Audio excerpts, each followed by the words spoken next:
Queue double line Telugu వార్తలకు స్వాగతం సుస్వాగతం. నేను మీ శ్రీనివాస్. నిజం చెప్పే దమ్ము మీకుందా? నిజం మాటే సత్తా బాగుంది. వరపుకోట నియోజకవర్గం కొత్తవలస మండల కేంద్రమైనటువంటి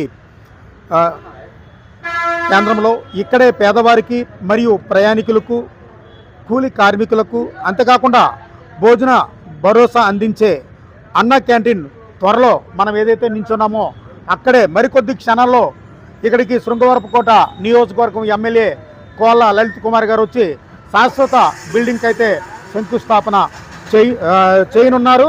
అంతేకాకుండా ఇక్కడ బట్టి చూసుకుంటే ఈ ప్రాంతం ముఖ్యంగా విశాఖపట్నం, అనకాపల్లి, భీమిలి, గజపతి నగరం ఈ 4 ప్రాంతాలకు కూడా దగ్గరగా ఉన్న కేంద్రంగా దీన్ని మనం చెప్పుకోవచ్చు.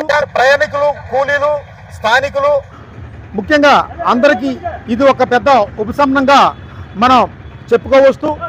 ముఖ్యంగా ఇక్కడ స్థానికులు బట్టి మనం చూసుకుంటే స్థానిక ప్రజలకు కూడా ఈ కార్యక్రమానికి ఉత్సాహంగా ఎదురు చూస్తున్నారని మనం ఈ చుట్టుపక్కల ఉన్న వాతావరణం బట్టి అయితే మనం చెప్పుకోవచ్చు.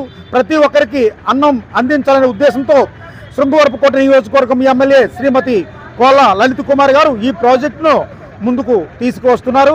కొత్తవలస అన్న క్యాంటీన్ పేదకులు అండలుగా, అంతేకాకుండా ప్రయాణికులకు ఆదరణగా ఉంటుందని మనం ఈ సందర్భంగా మనం చెప్పుకోవచ్చు. మరొకంగా చూసుకుంటే ఏదైతే ఈ ప్రాంతం ఉందో ఇక్కడ శాశ్వత భవనం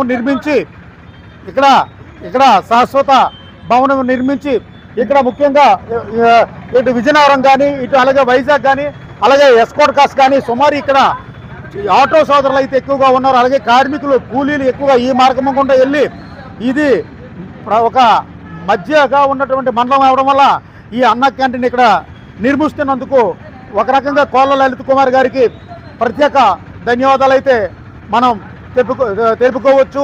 wow to studio, QNN news, మీ శ్రీనివాస్.